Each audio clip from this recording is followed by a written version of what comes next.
publikum, tak prosím ražte dál. Tohle je náš ansámbl a já jsem principál. Za prachy sotva znatelný si užijete show. Akrobatky nádherný a sloni v řadě jdou.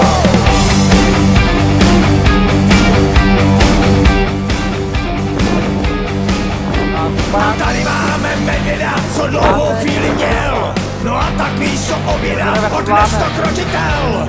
Nyní vrchol večera, ať bubny zavíří a světla pana Pankýho v šapito zamíří.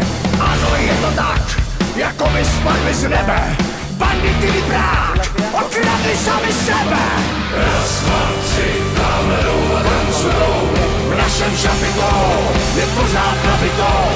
Raz, dva, tři, tamhle jdou a tancujou. A to, co nakrade se, porcuje se v lese.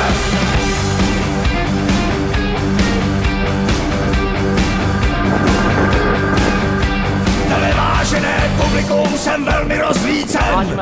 Přestože tam bejvá tma, je vidět podsvícen. Cože chcete přídavek, ať dají repete. Až klauni zmizej z pódia, ať se to neplete. Ano, je to tak, jako by spadli z nebe.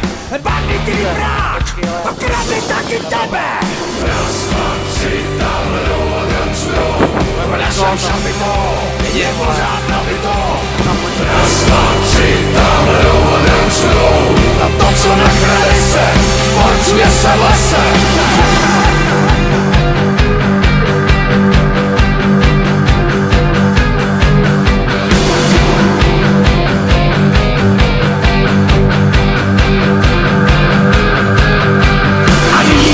Žena odnést a rozmotat. Kdo si tiše sténá, nechal se připoutat. Jenomže ztratil klíče a velmi sprostě řve. Ano, je to, klidně to výpněte. A opět se nám vrací. Ano, je to tak, publikum lehce zvrací.